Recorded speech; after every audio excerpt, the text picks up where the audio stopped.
అఖిలభువనదీపం భక్తచిత్తాబ్జసూర్యం సురగుణమునిసేవ్యం తత్వమస్సాదిలక్ష్యం హరిహరసుతమీశం తారకబ్రహ్మరూపం శబరిగిరినివాసం భావయే భూతనాదం.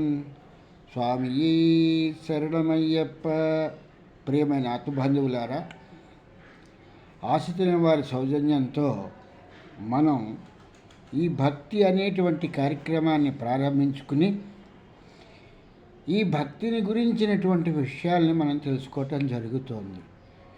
ఇక్కడ ఒక ముఖ్యమైన విషయం ఏంటంటే, వినదగునెవ్వరు చెప్పినా వినినంతన వేగపడక వివరింపదగున్ కనికల్ల నిజము తెలిసిన మనుజుడిపో నీతిపరుడు మహిళో సుమతి అని చెప్పేసని సుమతి శతక గ్రంథకర్త ఈ ఒక్క పద్యాన్ని రాయటం జరిగింది. ఇక్కడ విషయ పరిజ్ఞానం ఏంటంటే, పూర్తిగా తెలిసిన వాడినన్నా ఆశ్రయించాలి, తెలియని వాడి చెంతన ఆశ్రయించి వాడితో ఇంకో తెలిసిన వాడిని ఎవరినన్నా తెలుసుకుని విషయ పరిజ్ఞానాన్ని గ్రహించడం చాలా ముఖ్యమైన విషయము. ఇవి ఏవీ లేకుండా తెలిసి తెలియని వాడి దగ్గరికి వెళ్ళి భంగపాటు పడే బదులు ఎక్కడున్నామో అక్కడ ఉండటం మేలు అనేటువంటిది అనిపిస్తూ ఉంటుంది. ఒక విధంగా చెప్పాల్సి వస్తే, నేను కిందట 2 ఎపిసోడ్స్ నుంచి కూడా చెప్పుకొస్తున్నాను. ఒక పడి ఉన్నటువంటి ఒక బండరాయిని తీసుకుని ఒక శిల్పి దాన్ని అందమైనటువంటి శిల్పంగా మార్చిన తర్వాత అనామకుడుగా ఆ శిల్పి ఉండిపోయాడు. ఆ మహారాజు దాని చుట్టూతా ప్రాకారాలు గుళ్ళు కట్టాడు. పూజలు పునస్కారాలు మహిమలు మహాత్యాలు అని చెప్పేసి అంటకట్టి ఈ జనాలందరూ అక్కడికి వెళ్ళిపోయి దాసోహం అంటున్నారు అనేటువంటి విషయాన్ని నేను ప్రస్తావిస్తూ వస్తున్నాను. దీనికి కారణం, ముఖ్యమైన కారణం ఏంటి అంటే, ఎవరో చెప్పారు అక్కడికి వెళ్ళి మనం ప్రదక్షిణాలు చేస్తే మీరు అనుకున్నటువంటి కోరికలు తీరిపోతాయి అని, లేకపోతే మీరు అనుకున్నటువంటి పనులు అయిపోతాయి అని చెప్పేసాను. అవుతున్నాయా లేవా అనేటువంటి దాన్ని ప్రశ్నించేవాడు లేడు.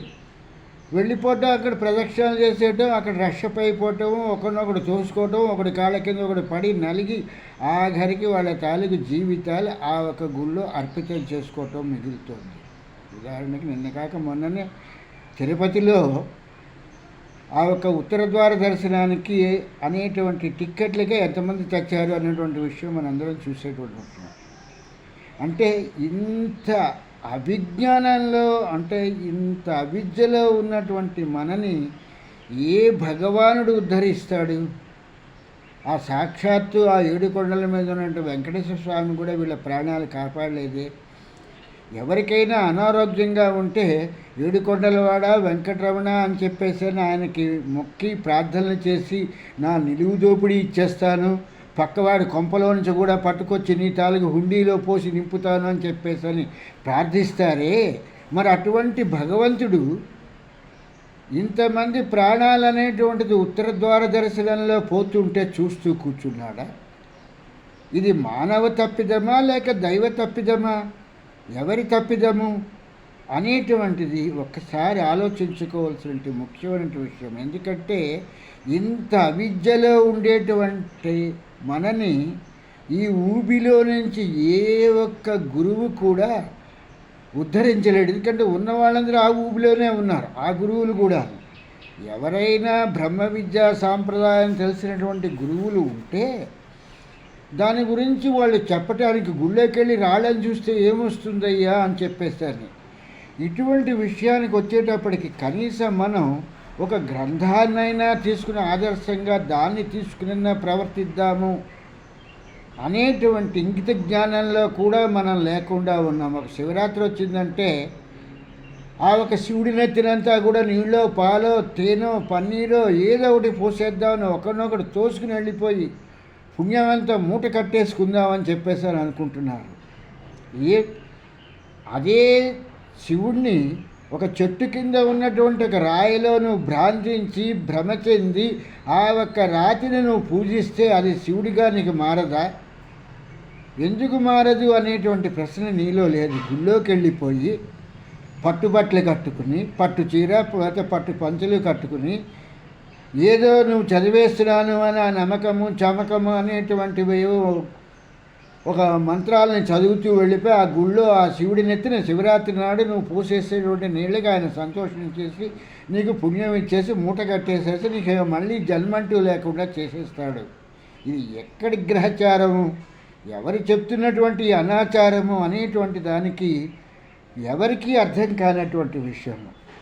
ఇటువంటి విషయం మీదే శ్రీకృష్ణుడు ఈ ద్వాపరయుగంలో కృష్ణావతారంలోకి వచ్చినప్పుడు ఇక్కడ ఈ నందగోపాలులందరూ కూడా వీళ్ళందరూ కూడా కూర్చుని ఈ ఒక ఇంద్రయాగం చేయాలి అని చెప్పేసని వీళ్ళు అనుకుని ఆ ఇంద్రయాగానికి కావలసినవన్నింటినీ కూడా సమకూర్చుకోవటం జరిగింది. అందరూ చదువుతున్నారు, అందరికీ తెలుసు. ఇది ఎందుకు ఎత్తుకున్నాను అని అంటే ఈ యొక్క కథాభాగాన్ని గ్రహిస్తారు అనేటువంటి విషయంలో ఈ ఒక కథాభాగాన్ని ఎత్తుకోవటం జరిగింది, ఇక్కడ ప్రస్తావించడం జరుగుతోంది. శ్రీకృష్ణుడు సాక్షాత్తు అవతార పురుషుడని తెలిసి కూడా ఆయన మీద నమ్మకం లేకుండా ఇంకా ఇంద్రుడు అనేటువంటి వాడిని పూజించాలి, యజ్ఞం చేయాలి, యాగం చేయాలి అనేటువంటి పరిస్థితిలో ఈ ఒక్క వీళ్ళందరూ కూడా యాదవులందరూ కూడా అనుకోవటం తటస్థించింది. ఈ ఒక్క యాగం చేయాలని ఎవరు చెప్పారయ్యా అంటే అసలు శ్రీకృష్ణుడికి ఎంత కోపావేశం వచ్చిందంటే కంసుడిని సంహరించినటువంటి ఆ చక్రాయుధాన్ని తీసుకుని ఈ ఒక్క విప్రుల తలలు కూడా నరికేద్దామన్నంత కోపం వచ్చింది శ్రీకృష్ణ పరమాత్మకి అని చెప్పేసని ఇక్కడ ఈ ఒక్క భాగవతంలో పోతన గారు అనేటువంటి ఆయన రాస్తున్నారు. ఈ కథ ఆయన సొంతంగా రాసింది కాదు, వేదవ్యాసుల వారు రాసినటువంటి మూలాన్ని తీసుకుని పోతనామాచ్యుల వారు తెలుగులోకి అనువదించడం జరిగింది. అంటే వీళ్ళు ఎటువంటి తప్పుడు నిర్ణయాలు చెప్తారు అనేటువంటి విషయాన్ని ఇక్కడ ప్రస్తావించడం జరిగింది. విప్రులు అనేక విభాగాలుగా పశ్చాత్తాపడి శ్రీకృష్ణమూర్తిని ధ్యానిస్తూ స్వామి మా అపరాధాలన్నీ క్షమించని మొక్కిన కంసుని భయం చేత కృష్ణ సందర్శనం చేసుకుండానే వెళ్ళిపోయే వాళ్ళని కానీ మిమ్మల్ని చూడలేదు అనేటువంటి విషయాన్ని ఈ విప్రోత్తములు కృష్ణుడికి చెప్పారు అనేటువంటి విషయాన్ని పోతనామాచ్యుల వారు ఈ ఒక్క పద్యంలో రాయటం జరిగిందన్నమాట. ఆ సమయంలో ఈ యజ్ఞం ఎవరు చేయాలి, దేనికి చేయాలి అని చెప్పేసని ఆ ఒక్క శ్రీకృష్ణ భగవానుడు వాళ్ళందరినీ కూడా అడగటం జరిగింది. జరిగినప్పుడు ఇది లోకాచారంలో వస్తున్నటువంటిదా లేకపోతే మామూలుగా మీరు చేస్తున్నటువంటిదా, ఇది శాస్త్రీయమైనటువంటి పద్ధత అని చెప్పేసని నందుడిని ప్రశ్నించడం జరిగింది శ్రీకృష్ణుడు. ఎందుకు చెయ్యాలి ఈ ఒక్క ఇంద్రయాగము అనేటువంటి యాగాన్ని చేయటం మూలంగా మనకి వచ్చేటువంటి ఫలితం ఏమిటి? ఎందుకు ఈ ప్రశ్న తీసుకుని ఇక్కడ నేను చెప్తున్నానంటే గుళ్ళోకి వెళ్ళిపోవాలి, గుళ్ళో మనం నమస్కారాలు పెట్టేసేయాలి, దానికి ప్రదక్షిణాలు చేసేయాలి, దాంట్లో మనం అభిషేకాలు చేసేయాలి అనుకుంటున్నాము. ఇది శాస్త్రీయ పద్ధత, అశాస్త్రీయ పద్ధత, ఇది ఆగమనంలో వచ్చిందా లేకపోతే లోకాచారాల్లో నుంచి వచ్చిందా, ఎవరైనా పనికి మాలినటువంటి వాడు చెప్తే చేసేటువంటి పన అనేటువంటి విషయాన్ని ఇక్కడ ఉన్నటువంటి ఎవరికీ కూడా అవసరం లేదు.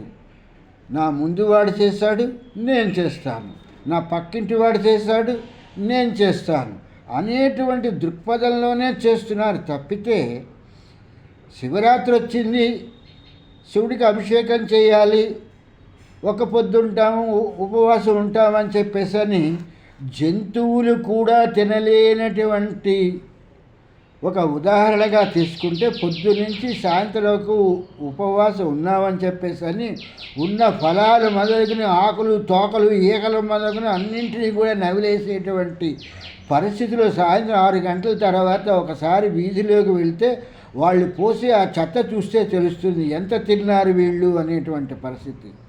దీని గురించి ఆ శివరాత్రి చేయమన్నది.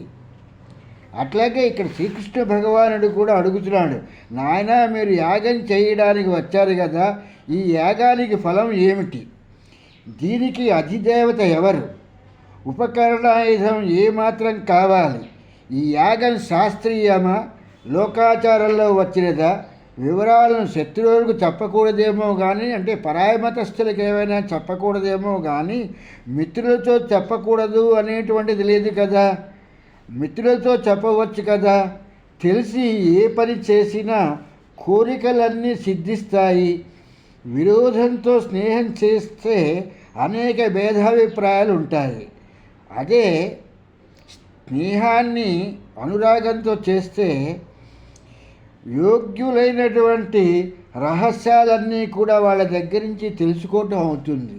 కనుక ఇక్కడ మీరు ఈ ఇంద్రయాగాల్ని భయంతో చేస్తున్నారా, లేక ఎవరన్నా చెప్పారా, ఇది ఏమైనా మీకు ఇది శాస్త్రీయ పద్ధతిగా ఇలా చేస్తే కానీ కాదు అనేటువంటి దీనికి ఒక నియమ నిబంధన పద్ధతి ఏమైనా ఉన్నదా, లేకపోతే లోకాచారంలో వీళ్ళందరూ ఏదో చేస్తున్నారు, మా తాతలు మా ముత్తాతలు మా తండ్రులు అందరూ చేశారు కాబట్టి మేము కూడా లోకాచారానికి అనుగుణంగా మేము యొక్క కార్యక్రమాన్ని చేస్తున్నామంటున్నారా, అసలు ఈ యొక్క ఇంద్రయాగం చేయమని చెప్పేసని ఎవరు చెప్పారు, దేనికి చేస్తున్నారు అనేటువంటి విషయాన్ని మనం సాక్షాత్తుగా కృష్ణ పరమాత్మ అని భావించేటువంటి మనకి ఈ యొక్క ప్రశ్న వేస్తున్నది కూడా శ్రీకృష్ణ పరమాత్మే అడుగుతున్నాడు.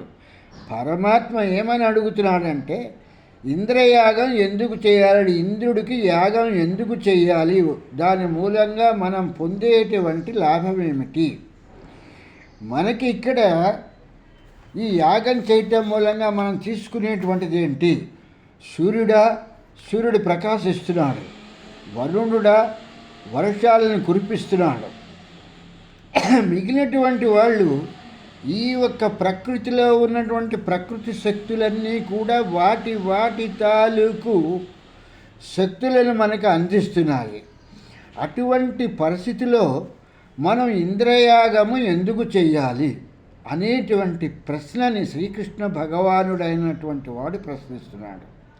అంటే ఒక ఇంద్రయాగాన్ని చెయ్యటానికి ప్రకృతిని కాకుండా ఒక యాగక్రమాన్ని ఇంద్రుడి గురించి చేస్తూ ఉంటే ఎందుకు చేస్తున్నాము అనేటువంటి విషయాన్ని తెలుసుకో అనేటువంటి విషయాన్ని జ్ఞానాన్ని తెచ్చుకుని చెయ్యవయ్యా పని, జ్ఞాన విహీనుడిగా చెయ్యకు, అవిద్యలో ఉండి ఏ పని చెయ్యకు, దాన్ని చేసేటప్పుడు ఏ పని చేసినా కోరికలన్నీ సిద్ధిస్తాయి, విరోధం స్నేహం అనే భేదం లేని మీ వంటి యోగ్యులకు రహస్యాలంటూ ఏమీ లేవు తండ్రి అనేటువంటి విషయాన్ని ఏ పని చేస్తున్నా కూడా దానికి ఉన్నటువంటి కూలంకషమైనటువంటి విషయం ఏమిటి అనేటువంటి విషయాన్ని తెలుసుకుని చేయమని చెప్పేసని ఇది భాగవతంలో, ఇది దశమస్కంధంలో చెప్తున్నటువంటి ఈ వృత్తాంతము.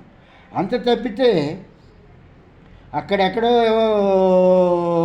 వేణుగోపాల స్వామి గుళ్ళో పాలు తాగుతున్నాడు అంటే, ఇంతకు పూర్వం శాస్త్రీయంగా వేణుగోపాల స్వామి గుళ్ళో ఆ ఉన్న విగ్రహం పాలు తాగిందా, అది మనిషి కాదు కదా, దానికి ప్రాణం లేదు కదా, ప్రాణ ప్రతిష్ఠ చేశాం కదా, అది పాలు తాగిందా అనేటువంటిది ఆలోచించాం. పాలు తాగుతోంది అనేటువంటిది ఎవడో వెధవ చెప్పగానే ఆ మాట వినేసేసి పరుగున తోసుకుని వెళ్ళిపోయి ఒకళ్ళ మీద ఒకళ్ళు పడిపోయి 100 మంది చచ్చిపోని, లేకపోతే ఇంకేదైనా కానీ కాళ్ళు ఇరిగిపోని, చేతులు విరిగిపోని, ఆ మహత్యం ఏంటో ఆ తాగే పాలేంటో చూడాలి అనేటువంటి అవిద్యలో ఇరుక్కుపోయి ఉన్నాం తప్పితే, ఒక్కసారైనా మన మూల గ్రంథాలని తిరగేసి ఆ గంధకర్తలైనటువంటి వాళ్ళు చెప్తున్నటువంటి జ్ఞానాన్ని మనం విందాము అనేటువంటిది ఏనాడైనా మనం ప్రయత్నం చేశామా?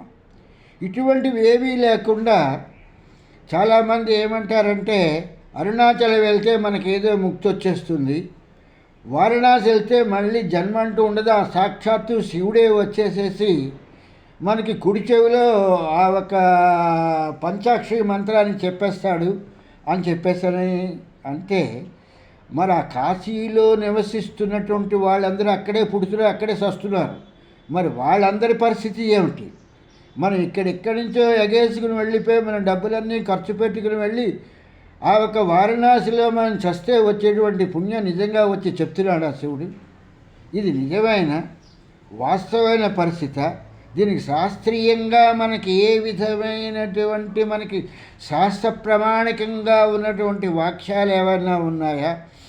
ఇటువంటి కథ ఏదైనా మనకి పురాణంలో కానీ దేంట్లోనంటే రామాయణంలో కానీ భారతంలో కానీ భాగవతంలో కానీ హరివంశం అనేటువంటి 4 గ్రంథాలు ఎక్కడైనా ప్రస్తావించబడిందా అనేటువంటి విషయం మనకు అవసరం లేదు. ఇది ఎక్కడి నుంచి మనం చూస్తాము అంటే దేవీ ఉపనిషత్తు లేకపోతే దేవీ పురాణం అనేటువంటి దాంట్లో నుంచో మార్కండేయ పురాణంలో నుంచో ఇంకెక్కడి నుంచో తీసుకుని ఇలాంటివన్నీ కూడా అభూతమైనటువంటి విషయాలను విని మనందరం పోలోమని చెప్పేసి కాశీకి పరిగెడుతున్నాం తప్పితే వీటికి సంబంధించినటువంటి కథలు రామాయణంలో చెప్పబడిందా? రామాయణంలో రాముడు కాశీ వెళ్ళాడా? ఇటువంటి వాటిని ఏమాత్రం ఆలోచించట్లేదు. ఎవరో చెప్తాడు కాశీ వెళ్ళిపోయి 9 రోజులు ఉంటే చాలు మనకి పుణ్యం వచ్చేసి. ఏంటి ఆ పుణ్యం? ఏ మూటలు కట్టుకుంటాం మనం? ఆ మూటల్ని ఏం చేస్తాం? మోసం స్వర్గానికి వెళ్తామా? ఒకసారి ఒక ఆయన చెప్పుకొచ్చారు, నేను మరణించేటప్పుడు నాతో పాటు నేను సంపాదించినటువంటి బంగారాన్ని కూడా నేను స్వర్గానికి తీసుకెళ్ళేటట్టుగా నాకు అనుమతి భగవంతుడా అని చెప్పేసి ఆ విరాట్ పురుషుని ప్రార్థించాడు. ఆ చచ్చిపోయేటువంటి వాడు సంపాదించినటువంటి బంగారాన్ని తీసుకుని వెళ్ళాలని చెప్పేసాను. అది విన్నటువంటి విరాట్ పురుషుడు వీడికి సరైన జ్ఞానం నేర్పాలి అని చెప్పేసి తప్పకుండా అలాగే తీసుకెళ్ళు, నువ్వు ఏం సంపాదించుకున్నావో అవన్నీ కూడా మూట కట్టుకుని తీసుకుని వెళ్ళు అని చెప్పేసి నిన్ను ఎవరు కూడా అడ్డుకునేటువంటి వాళ్ళు ఉండరు, తీసుకువెళ్ళు అని చెప్పేసి చెప్పటం జరిగింది. ఈయన స్వర్గానికి తీసుకెళ్తాడు, స్వర్గంలో ఏం చేస్తాడు ఈ బంగారాన్ని అని చెప్పలేదు. తీరా స్వర్గంలోకి ప్రవేశించిన తర్వాత తన మరణం తర్వాత తను సంపాదించిన బంగారాలంతా తీసుకుని ఆ స్వర్గంలోకి ప్రవేశించిన తర్వాత అక్కడున్నటువంటి ఆ భటులు అతన్ని అడ్డగించారు. ఏంటయ్యా నువ్వు తెచ్చింది అని చెప్పేసాను. నేను నా జీవితకాలం అంతా సంపాదించినటువంటి బంగారాన్నంతా మోసుకుని వచ్చాను అని చెప్పేసని ఇతను చాలా గొప్పగా చెప్పటం ప్రారంభించాడు. ఒకసారి నీ పక్కకి చూడు అని చెప్పేసని అక్కడ కాపలా ఉన్న స్వర్గానికి కాపలా ఉన్న భటులు చెప్పారు. చూస్తే ఎక్కడ చూసినా బంగారపు గుట్టలు కనిపిస్తున్నాయి. నీలాంటి వెధవలు ఎంతమందో ఇలాంటి బంగారాన్ని తెచ్చి ఇక్కడ పడేశారయ్యా. నీవు తీసుకొచ్చిన ఈ బంగారం ఎవరికి కావాలి? ఇంద్రుడికి కావాలా, లేకపోతే వశిష్ఠుల వారికి కావాలా, గౌతముడికి కావాలా, అత్రి మహర్షికి కావాలా, లేకపోతే కుబేరుడికి కావాలా? ఎవరికి కావాలని చచ్చెట్టు మోసుకొచ్చావయ్యా భూలోకంలోంచి స్వర్గలోకం దాకాను? అసలు ఎవరిచ్చారయ్యా నీకు ఈ వరాన్ని, ఇలాంటి దిక్కుమాలిన వరాన్ని అని చెప్పేసరి ఆ కాపలా భటులు ఆ బంగారాన్ని బయట పారేయించి అతన్ని మాత్రమే లోపలికి వెళ్ళమని చెప్పేసి ఏమీ లేనివాడిగా గుడ్డలు కూడా ఊడదీసేసి లోపలికి వెళ్ళమని చెప్పడం జరిగింది అని ఒక ప్రవచకుల వారు ఈ యొక్క కథని చెప్పడం జరిగింది. చాలామంది చెప్తూ ఉంటారు, పుట్టేటప్పుడు ఏమీ పట్టుకురాలేదు, పోయేటప్పుడు ఏమీ పట్టుకెళ్ళలేదు అంటే అటు గుడ్డలు ఉండవు ఇటు గుడ్డలు ఉండవు. మరి ఎందుకు సంపాదిస్తున్నాం? ఎందుకు ఈ అవిద్యలో మునిగిపోయి ఎందుకు కొట్లాడుకుంటున్నాము? ఎందుకు ఈ అవిద్యలో ఇంతలాగా పాకులాడుతాము? గుళ్ళకెళ్తే పుణ్యం వచ్చేస్తుంది, నదుల్లో స్నానాలు చేస్తే పుణ్యం వచ్చేస్తుంది. అంటే నదుల్లో స్నానాలు చేస్తే దేహం శుభ్రపడుతుందేమో, మనసు అనేటువంటిది ఈ యొక్క బుద్ధి అనేటువంటిది, ఈ ఆత్మ అనేటువంటిది లోపల ఈ దేహం లోపల ఉన్నటువంటిది అవి శుద్ధి కావాలంటే ఏం కావాలి? అంతఃకరణం అనేటువంటిది ఎలా శుద్ధి జరుగుతుంది? అది ఎవడూ చెప్పలేడు. కూర్చుని ఎన్టీఆర్ స్టేడియంలో మాత్రం ప్రవచనం చెప్పడానికి నన్ను పిలిచినా నేను చెప్పేస్తాను. కానీ ఆత్మకి ఏమీ అంటుకోదన్నప్పుడు మరి పుణ్యం ఎందుకు కావాలి? ఆత్మకి పాపం అంటుకోదు, ఆత్మకి పుణ్యం అంటుకోదు. ఇది దేనికి అంటుకుంటుంది? ప్రాణమా? దాన్ని అది వృక్షాలకు వెళ్ళిపోతుంది. జీవుడా వెంటనే దేహంలో నుంచి రాగానే ఏ దేహాదులు ఏ ఉపాధిలోనైనా జంతు జాలాలు మొదలైన ఏ ఉపాధిలోనున్నవైనా సరే ఈ ప్రాణము జీవుడు జంట కవులు లాంటివి ఒకేసారి బయటకు వచ్చేస్తాయి. ఇవి వచ్చిన మరునిమిషమే ఆత్మ కూడా ఆత్మ పరమాత్మలోకి వెళ్ళిపోతుంది. జీవుడు నీళ్ళల్లో ప్రవేశించి అక్కడి నుంచి అతను బ్రహ్మ దగ్గరికి వెళ్ళిపోతాడు. ప్రాణం వృక్షాలను ఆశ్రయించుకుని ఉంటుంది. అంటే ప్రాణం అనేటువంటిది ప్రాణవాయువు కాబట్టి, గాలి కాబట్టి ఆ ఒక వృక్షాలను ఆశ్రయించుకుని ఉంటుంది. ఇటువంటి పరిస్థితిలో ఈ యొక్క పుణ్యం ఎవరికి వెళ్తుంది? జీవుడికి వెళ్తుందా, లేకపోతే ప్రాణానికి వెళ్తుందా? ప్రాణం గాల్లో కలిసిపోతుంది, గాల్లో గాలి అయిపోతుంది. జీవుడు అనేటువంటి వాడు ఒక్కసారి బయటకు వచ్చేసిన తర్వాత వీళ్ళు చేస్తున్న కర్మానుసారంగా వాడిని వెళ్ళేవాడిని వెళ్ళనీయకుండా రా రా రా అని పిలవడంతో ఆ 10 రోజులు వీళ్ళ 10 రోజులు అంటే నేను మొన్న ప్రారంభించినటువంటి ఆ ఒక దీంట్లో మాదిరిగాను ఆయన యజ్ఞం చేస్తూ ఆ ఒక కుమారుణ్ణి 3 రోజుల పాటు నేను యముడికి దానం చేసేస్తాను అని చెప్పేసి అనేటప్పటికల్లా ఒక పిల్లవాడు కాస్త యమధర్మపురికి వెళ్ళిపోయాడు. ఆ పిల్లవాడు వెళ్ళిపోతే ఆ యమధర్మరాజు ఆ ఊళ్ళో లేడు. యమధర్మరాజు ఊళ్ళో లేకపోతే అక్కడ ఉన్నటువంటి ఈ యొక్క పిల్లవాడు 3 రోజులు ఈ నచికేతుడు ఆ యమధర్మరాజు ఇంటి ముందర భోజనం లేకుండా కూర్చోటం జరిగింది. ఆ ఒక బ్రహ్మ దగ్గర నుంచి వచ్చినటువంటి యమధర్మరాజు ఆ పిల్లవాడిని చూసి చాలా ఆశ్చర్యపోతూ, నాయన నువ్వు భోజనం చేసావా అని అడిగాడు. లేదు, నేను భోజనం చేయలేదు, 3 రోజులుగా నేను మిమ్మల్ని రాక గురించే నేను ఎదురు చూస్తే ఇక్కడ కూర్చున్నాను అని చెప్పడం జరిగింది. దాంతో అయ్యో ఎంత పని చేసావు నాయన, నీకు ఏం వరం కావాలి, ఎందుకు వచ్చావు, అసలు నీకేంటి అని చెప్పేసాడని నిన్ను నీ లోకానికి పంపించేస్తాను అని చెప్పేసి అని ఆయన యమధర్మరాజు అనగానే, మా లోకంలో 1 సంవత్సరం అయితే మీ లోకంలో 1 రోజు అవుతుంది. అలాంటిది నేను 3 రోజులుగా నేను నీ యొక్క యమలోకంలో నీ యొక్క గడప దగ్గర నేను కూర్చుని ఉన్నాను. ఇప్పుడు నేను నా భూలోకానికి వెళ్తే నా తండ్రి కూడా నన్ను గుర్తుపట్టలేడు. కనుక ముందు నా తండ్రి నన్ను గుర్తుపట్టేటట్టుగా నాకు ఆ వరాన్ని ఇచ్చి నాకు భూలోకానికి పంపించవయ్యా, తర్వాత 2వ వరాన్ని చూస్తాను అని చెప్పేసి అనేటువంటి పరిస్థితి ఈ నచికేతుడు చెప్పడం జరిగింది. అట్లాగే ఇక్కడ ఏం పట్టుకుని వెళ్ళిపోతాము, ఏమిటా పుణ్యము, మూటలు కట్టేసుకెళ్ళిపోతాం. భగవద్గీత చదివితే పుణ్యం వచ్చేస్తుంది, విష్ణు సహస్రం చదివితే పుణ్యం వచ్చేస్తుంది, గంగలో స్నానం చేస్తే పుణ్యం వచ్చేస్తుంది. అసలు పుణ్యం అంటే ఏంటి, పాపం అంటే ఏంటి? ఒక దగ్గర చేసినటువంటి నేరము అనేటువంటిది, ఒక తప్పు అనేటువంటిది ఇంకో ప్రదేశంలో అది తప్పు కాదు అనేటువంటిది భూలోకంలోనే భూమండలం మీద జరుగుతున్నటువంటి విషయము. ఒక కాన్స్టిట్యున్సీగా అన్నట్టుగా ఒక రాజ్యాంగ ప్రకారం ఇది నేరము అని చెప్తే, 2వ రాజ్యాంగం ఏం చెప్తుందంటే, 2వ దేశ రాజ్యాంగం ఇది నేరం కాదు అని చెప్తుంది. దానికి అక్కడ శిక్ష విధించాల్సిన పని లేదు అని చెప్తుంది. అలాంటిది వీళ్ళు భూమండలాన్ని వదిలేసి మిగిలినటువంటి మండలాలకు వెళ్తున్నప్పుడు వీళ్ళు దేన్ని నిర్ణయించి ఏది పాపము ఏది పుణ్యము అనేటువంటి విషయాల్ని ఎవరు జస్టిఫికేషన్ చేసేవాళ్ళు ఎవరు? ఇటువంటి విషయాలు ఏవైనా రామాయణంలో పాపము అనేటువంటి విషయాన్ని రాయబడిందా?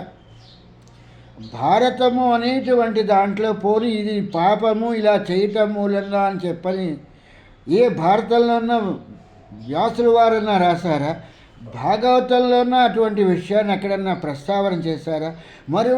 అటువంటిది ఇటువంటి విషయాలు ఎవరు చెప్పబట్టి ఎవరు మాట్లాడుతున్నారు? ఈ పాపమేంటి, ఈ పుణ్యమేమిటి, దీని గురించి ఈ గుళ్ళు చుట్టూతా గోపురాల చుట్టూతా తిరిగి ఈ ఉత్తర ద్వార దర్శనాలేంటి, ఈ శివరాత్రికి వెళ్ళి ఆ శివుడికి అభిషేకం చేయటం ఏమిటి, రాముడు ఎక్కడైనా అభిషేకం చేశాడు అనేటువంటి విషయాన్ని, లేకపోతే ఏ గుడిలోన్నా పూజ చేశాడనేటువంటి విషయాన్ని రామాయణంలో వాల్మీకి మహర్షి ఎక్కడా పేర్కొనటం జరగలేదు. 13 సంవత్సరాలు అరణ్యవాసం చేస్తున్నప్పుడు పాండవులు ఈ గుడికి వెళ్ళారు. ఇప్పుడు మనం వాటిని వింటున్నాం తప్పితే వ్యాస భగవానుడు ఎక్కడా కూడా పేర్కొనటం జరగలేదు. వీళ్ళు కాశీ వెళ్ళారు, వీళ్ళు రామేశ్వరం వెళ్ళారు, వీళ్ళు గోకర్ణం వెళ్ళారు అనేటువంటి విషయాలు ఎక్కడా కూడా వ్యాస భగవానుడు 13 సంవత్సరాల అరణ్యవాసంలో ఎక్కడా ఆయన పేర్కోవటం జరగలేదు. ధర్మరాజు కూర్చుని వేద విధులతో వేదానికి సంబంధించినటువంటి విషయాలు ఏమిటి అనేటువంటి విషయాలనే తెలుసుకున్నాడు తప్పితే గుడులకెళ్ళి గోపురాలకెళ్ళి దండాలు పెట్టేసి వాటికి ఏదో అన్నదానాలు చేసేసి, అంటే అన్నదానం తను వింటున్నటువంటి విప్రోత్తముల దగ్గర కూర్చుని మాత్రమే ఆ అక్షయ పాత్రలోంచి తీసి అతను వాళ్ళందరికీ దానం చేశాడు తప్పితే ఏ గుళ్ళకి వెళ్ళి చందాలు కట్టేసేసి దానాలు చేయలేదు. ఇటువంటి విషయాలను ఎందుకు మనం గ్రహించలేకపోతాము? గుడికి వెళ్తేనే పుణ్యం వస్తుందా? ప్రకృతిలో ఉన్నటువంటి శక్తుల్ని మనం లోబర్చుకోలేక, ప్రకృతిలో ఉన్నటువంటి శక్తుల తాలూకు శక్తిని మనం తెలుసుకోలేక, వాటిని ఎలా ఆరాధించాలో కూడా మనం పూర్తిగా అజ్ఞానంలో మర్చిపోవటం చేతన ఇప్పుడు మన తాలూకు అవిద్య అవిద్య ఎంతవరకు ఉందంటే, ఈ యొక్క ఏకాదశ అంటే ఈ జ్యోతిర్లింగాలని, అలాగే అష్టాదశ పీఠాలు వీటికి వెళ్ళిపోతే మనకేదో ముక్తి వచ్చేస్తుందని, ఇది ఎందుకు పెట్టారయ్యా అని అంటే దేశ కాలమాన పరిస్థితులను తెలుసుకోవటానికి, అక్కడ ఉన్నటువంటి ప్రాంతీయంగా ఉన్నటువంటి భావాలు, ప్రాంతీయంగా అంటే నైసర్గిక స్వరూపాలను మనం తెలుసుకుని అవగాహన చేసుకుని ప్రకృతిని అవగాహన చేసుకోవడం గురించి చెప్పినటువంటివే తప్పితే, కేదార్నాథ్ వెళ్ళాలి అంటే అక్కడ ఉన్నటువంటి భూమి తాలూకు నైసర్గిక పరిస్థితులను బట్టి అక్కడ ఉండేటువంటి ఆ చల్లదనము, దాంట్లో ఎలా వెళ్ళాలి, ఏం చేయాలి అనేటువంటి పరిస్థితులన్నీ ఈ మనిషి తెలుసుకుంటాడు అనేటువంటి విషయంలో చెప్పిందే తప్పితే అక్కడికి వెళ్తే పుణ్యం వచ్చేస్తుందని కాదు. ఇక్కడ లేచి తెల్లవారుజామున బ్రహ్మముహూర్త కాలంలో నేను పనిచేస్తున్నాను, నేను లేచి దేవుడిని నేను పూజిస్తున్నాను అని చెప్పేసని ఆ హిమాలయాస్కి వెళ్ళి ఆ ఒక గంగా నదిలో కానీ, ఆ యమునలో కానీ, ఆ సరస్వతీ నదిలో కానీ, నదులు పుట్టినటువంటి ప్రదేశాలన్నీ కూడా ఆ యొక్క హిమాలయాస్లోనే ఉన్నాయని చెప్పేసని ఆ బ్రహ్మ ముహూర్తంలో వాడు స్నానం చేయడానికి ప్రయత్నిస్తే మళ్ళీ వాడు బతుకున్నాడా లేకపోతే జీవుడు వదిలేశాడా అన్న విషయం కూడా వాడికి తెలియదు, వాళ్ళకి తెలియదు. వాడేదో పుణ్యం వచ్చేస్తుందని మునిగితే పుణ్యం మాట దేవుడు ఎరుగు, ఆ భగవంతుడికి తెలుస్తుంది వాడికి ఎంత పుణ్యం ఇవ్వాలి అనేటువంటి విషయము. అందులో నుంచి వాడి బతికి బయటపడితే అప్పుడు వాడికి పుణ్యం అనేటువంటి విషయం తెలుస్తుంది అన్నమాట.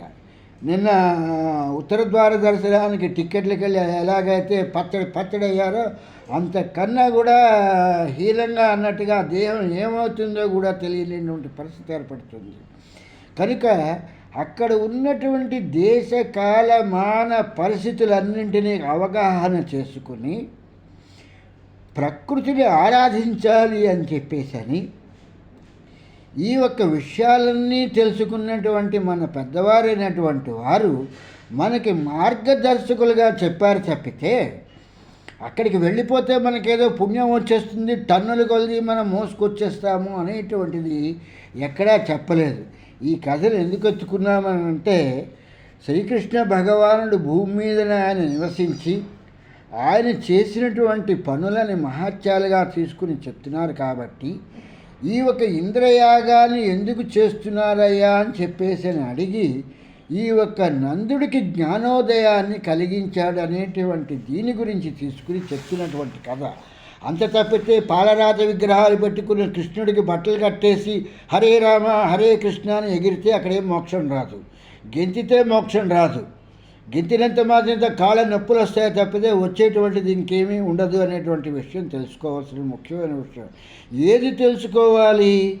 ఆత్మకి సంబంధించినటువంటి ఏదైతే విషయం ఉందో ఆ విషయాన్ని జీవుడికి తెలియపరచాలి. ఆ జీవుడు తెలుసుకున్న విషయం ప్రాణానికి అందించాల్సిన విషయాలను మాత్రమే ఈ రామాయణ భారత భాగవత గ్రంథాలు చెప్పాయి అనేటువంటి విషయాన్ని తెలుసుకోవాలి. అనేటువంటి విషయంలో ఆ వెంకటనాథుడి తాలూకు అనుగ్రహంతో ఆ మార్గబంధువైనటువంటి అయ్యప్ప మార్గాన్ని చూపించేటువంటి వాడు నయన కాంతుల వెలుగులోన దారి చూపవయా అన్నారు. ఆ కథలోనే ఉంది. ఆయన హరిహరసుతుడు అని. ఇవి ఏవీ తెలియదు. స్వామి శరణం అయ్యప్ప శరణం, స్వామి దించకతోం అయ్యప్ప దించకతోం అని చెప్పేసి శబరిమల వెళ్తాము. అసలు ఒక శాస్త్రీయ పద్ధతిగా ఆలోచిస్తే మనం ఏ సైన్స్ అన్నా చెప్తుంది ఒక మగవాడికి సంతానోత్పత్తి చేసేటువంటిది ఉందా? అటువంటిది ఏ ఒక్క దీంట్లో ఉన్నా జరిగిందా? ఏ కాలంలో ఉన్నా జరిగిందా? ఏ యుగంలో ఉన్నా జరిగిందా? ఏ లోకల్లో ఉన్నా జరిగిందా? ఏ కథలో ఉన్నా చెప్పబడిందా? ఇది ఏమీ లేదు. స్వామి దించకతో అయ్యప్ప దించకతో కనుక ఆ జ్యోతి స్వరూపుడు మనకి ఆ ఒక జ్ఞానజ్యోతిని వెలిగించి మనకి ఇటువంటివన్నింటినీ కూడా ఆ ఒక బ్రహ్మ విద్య తెలిసిన వారి మూలంగా గురువులను ఆశ్రయించి కనీసం ఇక్కడికైనా మీ జీవితాలని బాగు చేసుకుంటారని చెప్పేసి అనుకుంటూ స్వామి శరణం స్వామి శరణం స్వామియే శరణం అయ్యప్ప.